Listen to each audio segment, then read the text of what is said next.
Bonjour, je m'appelle Sharon Sali, chercheur à la Fondation Gerda Henkel et Good afternoon, my name is Sheikh Moussali. I am the chair of the Association for the Protection of Syrian Archaeology, the APSA. suite Well, following the discussions and the interventions that we listened to today, which try to answer the issue of human remains, I'd like to pay attention.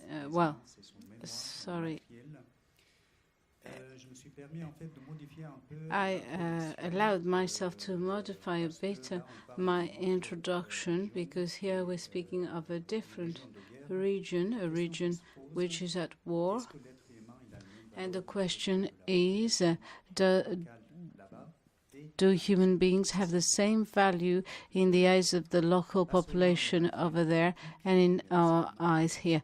Not only antique items, but also current items. Why some of us, and especially the press, when there's one of the military stakeholders that destroys heritage in Syria, all media are speaking about it, but other players do the same in the same area, and the press doesn't speak about it.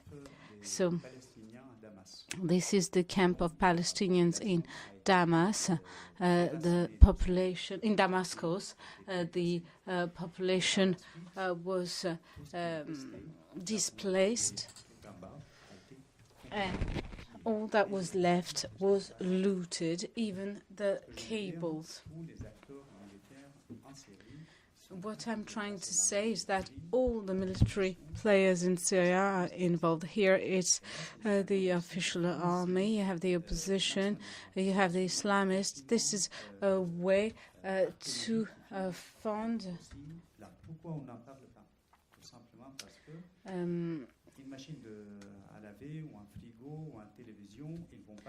the work of mercenaries.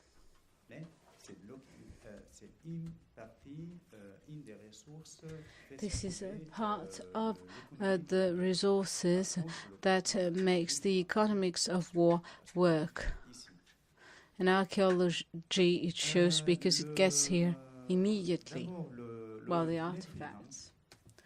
First, human beings in areas where you have war has no value at local level. The example in Syria, the war has been going on for 8 years. There's actually 12 wars in one war.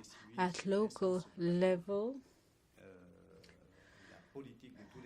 some people were born during the war. Whether you're at local level, national level, or international level, this is all about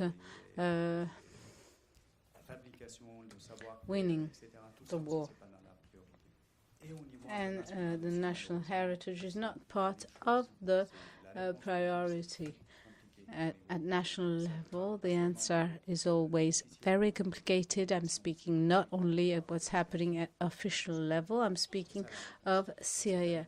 It's very complicated. So I think, for me, human beings over there don't have the same value as human beings here. And the question that I'm asking is, what are we preparing for the future? For what about the generations that have only known a state of war? What are they going to do? So now let's speak of human remains in the antiquity. Here again, the skeletal remains of humans have no value at local level or at international level because the treasure hunters don't pay attention to skeletons but to the artifacts that are to be found together with the skeleton. So they're going to throw them away and keep digging until they find their treasures. At international level, collectioners are not interested in human remains neither. So this is a pure loss for archaeologists. So Now, to get into the topic, Syria is a very wealthy country in the Middle East. We have 6 sites on the list of global heritage. These 6 sites are also mentioned on the endangered heritage list, such as Bosra, Damascus, Aleppo, Palmyra, the Crac des Chevaliers, and Kwal Salah el-Din. So here are the main threats. We classified them into 2 categories: the interruption of maintenance and restoration, insufficient effectiveness of security measures to some museums and sites, the bombing, vandalism, then the intervention of bulldozers, and looting and trafficking, of course. I'm showing you a few photographies so that you can see, for instance, here the interruption of the works. Here, the red dot. No, the previous slide. Yes, here, for instance. That's before and after. This interruption of maintenance has strong impact, especially for light building materials such as bricks. Here you see the Apamea museum with a locking device that's only a padlock. So you see how it is fighting looting. And here you see the work of the Syrian regime or the opposition in the games of Palmyra, Apamea, or Ebla. 4th issue, the bombing mainly of museums, archaeological museums. Here you see the museum where you have the biggest collection of mosaics in the Middle East. It's been bombed 4 times already. The Ma'arat al-Numan museum. So on top of looting and destruction, you have some sites such as Palmyra or others, which have become a battlefield between various stakeholders who are involved in Syria currently. Then there's the use of bulldozers. You can see on this picture the Syrian army that traced some roads or dug some tunnels, so some archaeological layers of importance that hadn't been searched by archaeologists were completely crushed. Here you have a list of them, but unfortunately, before archaeologists could search, these archaeological levels were all destroyed here.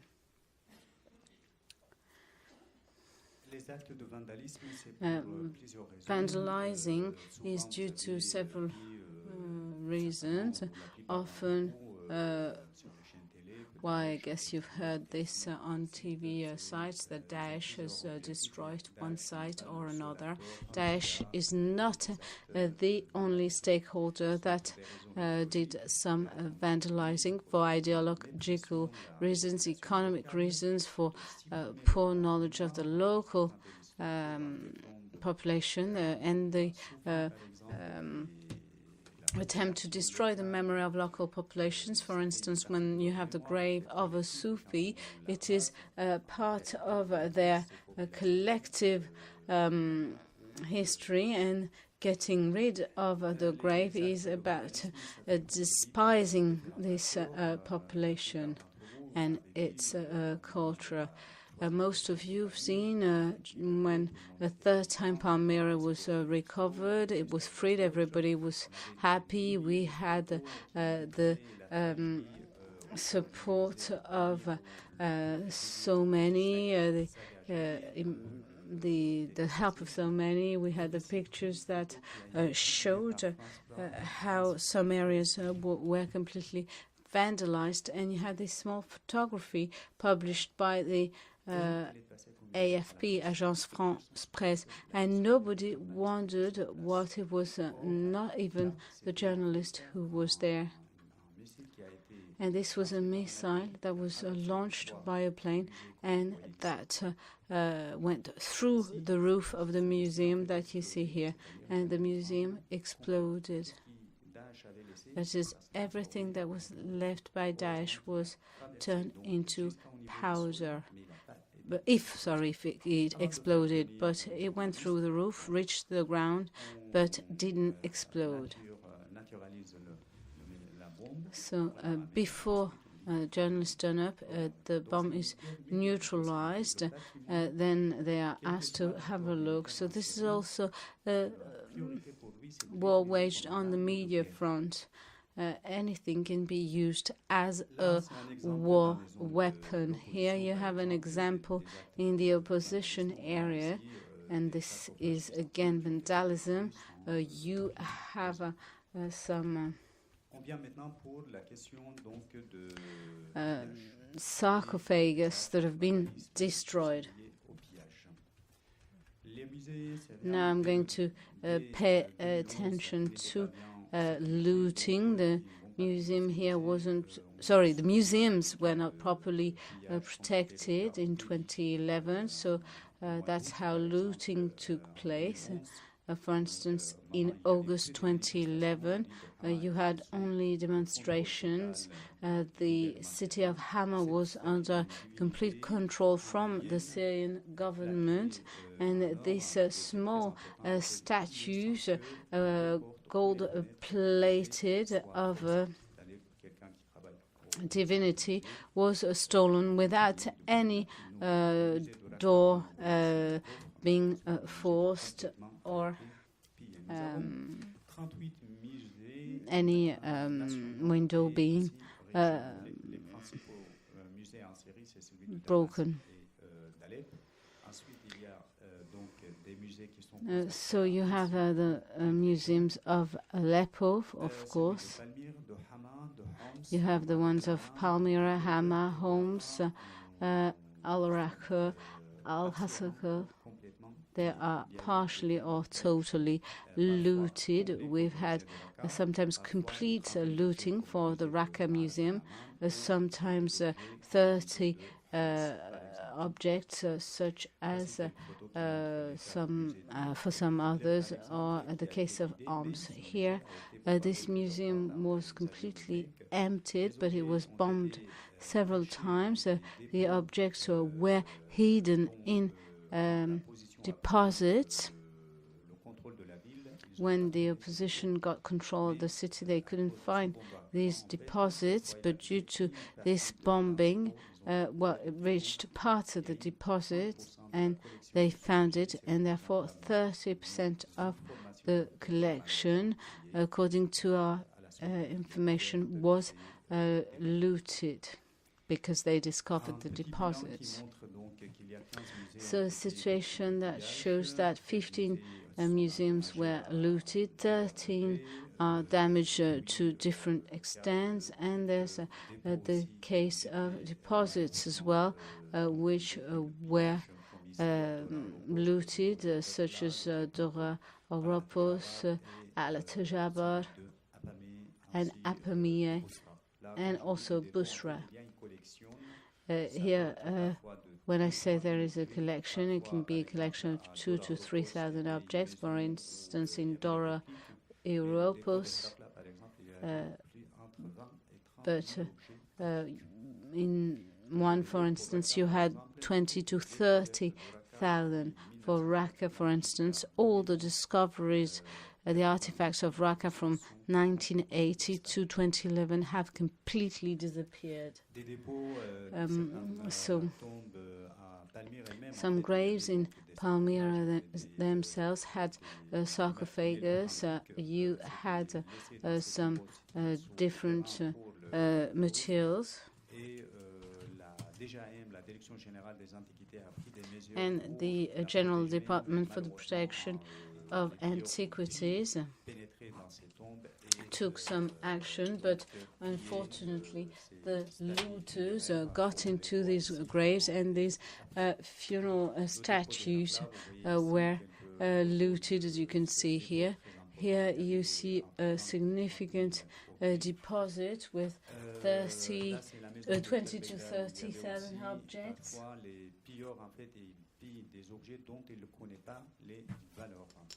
And they loot objects, the value of which they don't know. Here you have bits of ceramics which have no economic value. They just collect them when they search. And they use them to study them. Well, archaeologists, study them, collect them for a purely scientific end, to a purely scientific end. So there are many fakes and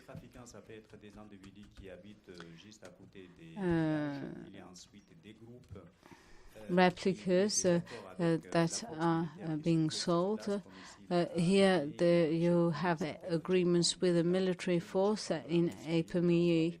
You have a checkpoint where you see looters looting during daylight, which has consequences, for instance, for the mosaics of Epomie. Thousands of mosaics have disappeared, for instance, for Ebla, which I'm trying to say is whatever the power, the military power involved, there's always people allowing these people to search some sites. Here it's Dore Oropos, which was completely searched during daylight. You see here before and after searches. The easiest way is to use a shovel. Then they use metal detectors. Here on the right-hand side, here you see them. On the left, it's Daesh giving them to people. Once they find the items, they transport them to Turkey, Jordania, or Lebanon, and that's where international mafia is getting hold of the item, and it ends up in Europe or Asia. Here, for instance, you have items that are seized here in France that have been sent from Lebanon, and their final destination was Asia. I think it was Taiwan. You also have objects that reach Israel, and most objects are going to be hidden by the collectioners until the Syrian question is solved. That's in 10 years' time. And they're going to create a history or a new identity for the object and try to get a fake documents and try and say that they inherited it from their grandfather or whatever, so that they can sell it legally on the market. So to finish with, there are many organizations and associations that deal with the detection of a Syrian heritage. Here there are some local associations that are carrying protection actions against traffickers or protecting mosaics in some museums. Here you can see them also on site. Some people are hiding threatened collections. We organize training courses for these people who are on the spot, and we try and document any type of destruction. Here, that's Aleppo in 2011, 2012, 2014, 2015. We see various stages in the destruction of this building. Palmyra, for most journalists and for non-experts, it's Daesh that destroyed it. No, in Palmyra you had 5 stages in its destruction. First, 2012, that's the Syrian army. Then it was Daesh. Then it was the Syrian and the Russian army. And then again it was ISIS. And again the Syrian and Russian armies, unfortunately. These objects circulate.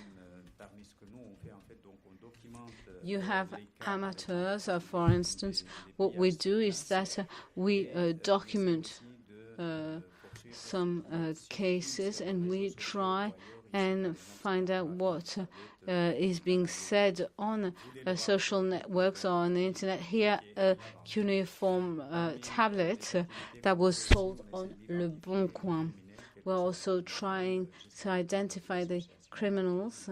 We've been able to identify 3 people, and we hope we will be able one day to have a sort of criminal tribunal, for Palmyra.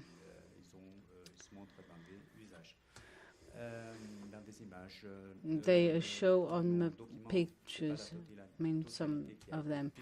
So not all of this is published on our website, but we have our own database addressed to professionals, either on the documentation of sites or the seizure of objects on the market.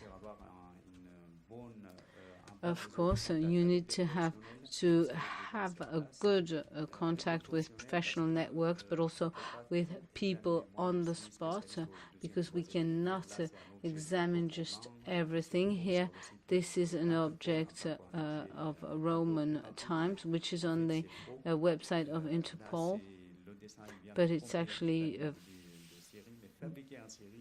false. This was actually manufactured in Syria in 2011 or 2012. So archaeologists do always need one another. Here are a couple of items. 80% of items are common items which don't have a huge economic value.